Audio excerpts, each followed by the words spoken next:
Welcome to Forest Management, FRM 4. This is your instructor, Forester, Eduardo Espion. Welcome, future foresters. In Forest Management, we will be discussing different topics and concepts as foresters in managing our forest. For today's lesson, before we do our laboratory exercise, you need to have the following. Make sure you have the following before you start. We will be using a measuring tape, a calibrated meter stick or a meter stick, field notebook, and a smartphone for you to record everything that you do in the field. So the class rules and objectives for this laboratory exercise. Number 1, class rule. In conducting this laboratory exercise, make sure that you have your lab guide with you. Now the laboratory guide for FRM 4 exercise number 2 is already uploaded in your Google Classroom. Please check your accounts. It is also posted in our group chat, Messenger group chat. Second is make sure to print that out, or your lab guide, so that in the field you have your lab guide with you. Number 2 is that make sure that you follow the minimum health standard in this time of pandemic. Now, since this laboratory exercise will be conducted outside of your home, you need to follow the standard minimum health standard. You should always wear your face mask, observe social distancing, and make sure to bring alcohol or wash your hands right after each activity that we do. Now, the objective of this laboratory exercise number 2 for FRM is to introduce students to the Bitterlich method in estimating stand basal area. Now, Bitterlich method is a technique that is devised in Austria or in Europe in order to estimate stand basal area or stand density in a forest land. So again, this is laboratory exercise number 2, stand density, which we will be dealing about basal area determination through the Bitterlich method. Make sure to have your lab guide with you before you go to the field. Now, what is the Bitterlich method? Now, the Bitterlich method is an angle count sampling that was developed by Walter Bitterlich in 1948. He is an Austrian forester. Now, it is sometimes also referred to as point sampling method, horizontal point sampling, variable plot sampling, angle count sampling technique, prism cruising, angle gauge sampling, and simply Bitterlich sampling. Now, the idea to employ nested subplots was introduced because we wished to have a balanced number of trees in all dimension classes. That is, we wanted to assign a higher probability of selection to the larger trees, of which there are usually less in a stand. Now, the idea of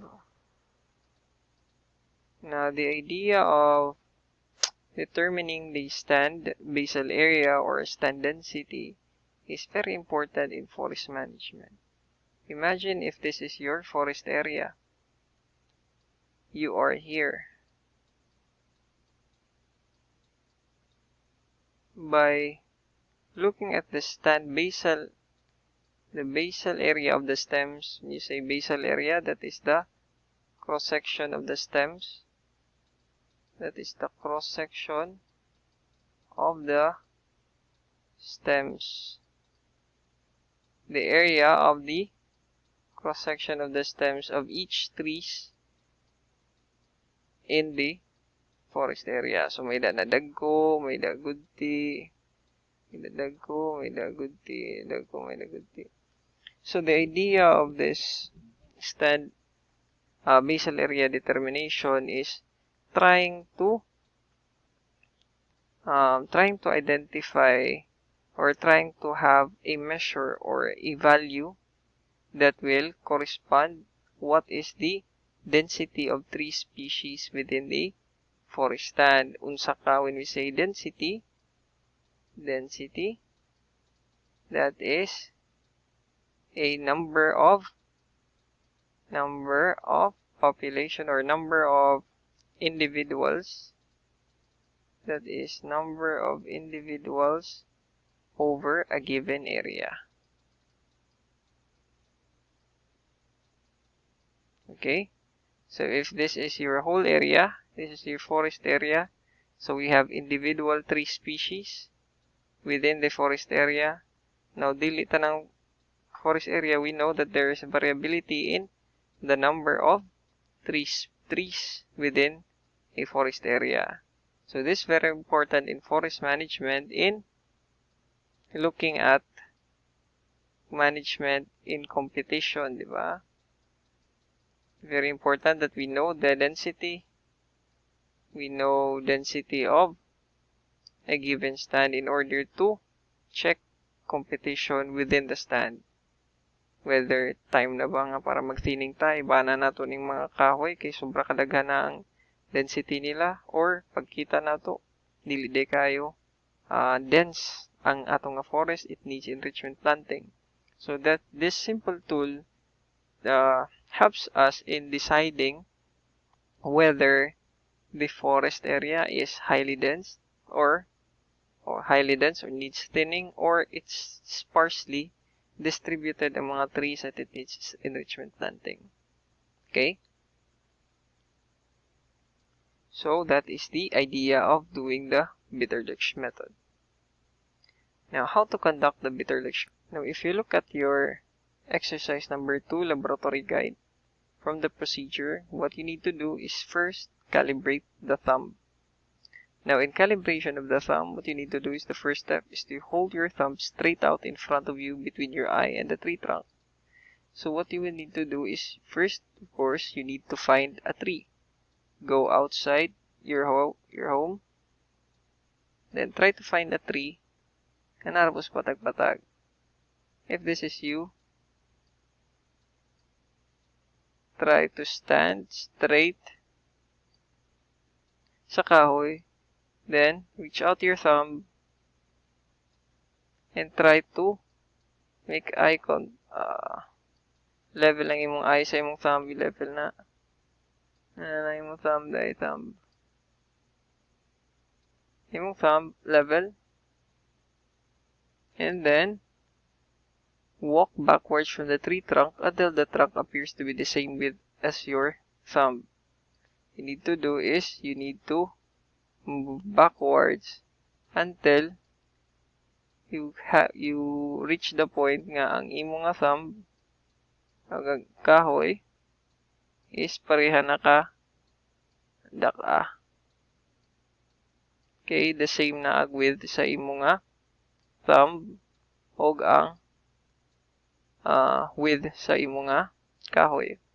Next, measure the distance between yourself and the tree in meters. So, using a measuring tape or a calibrated meter stick, you need to determine pila ka meters ang distance. This is the distance from the tree. Distance from tree to you. That is in meters. Okay. That is in meters. Now, measure the circumference of the tree at breast height. About 1.3 meters, and from this, calculate the DBH, diameter at breast height in meters using the formula. So, what you need to do after you get the distance from the tree, padung sa imo, that is in meters, next data that you will collect is the circumference of the tree.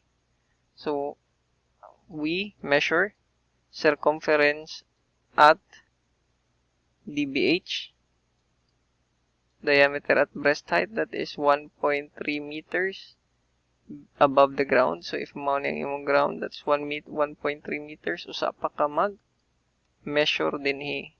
Pila man ang circumference dere.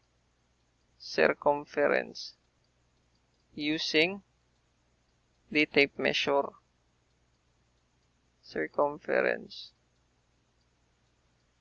Measure circumference.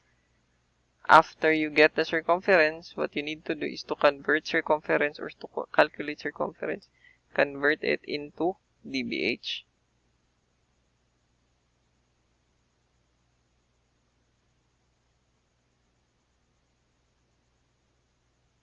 So circumference, convert, compute for dBH.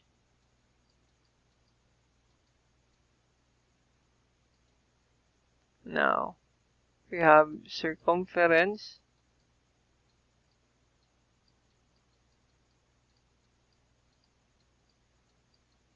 to dBH. So, formula is, for example, na kay circumference nga 357 centimeters. You have 357 centimeters. You convert that into dBH by following the formula. dBH is equal to circumference over pi. Circumference over pi. For sa atong example, 357 centimeter over 3.1416. We have a dBH of, so a total of 100. We have 113.64 centimeter. So that is the dBH of the tree. Now you calculate the circumference. You get the data. You collect the data by using circumference. Now you need to convert circumference to dBH. The formula for the conversion of circumference to dBH is dBH is equal to circumference over pi. Now, circumference based sa atong na-collect na data is 357 cm. Example lang niya. Then you have the value of pi is constant, 3.1416. You divide 357 cm by 3.1416. We have a dBH of 113.64 cm. Or that is 1.13 meters. So, dako na kayo ng dBH. Kahoy. Next step is after you have your dBH, is we calculate the basal area factor of your thumb using the following equation. Now, after you calibrate your thumb, we need to get the basal area factor. Now, basal area factor formula is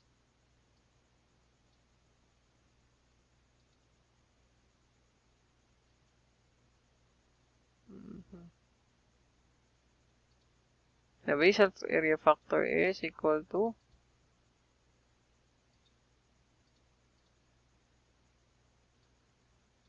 is equal to 2,500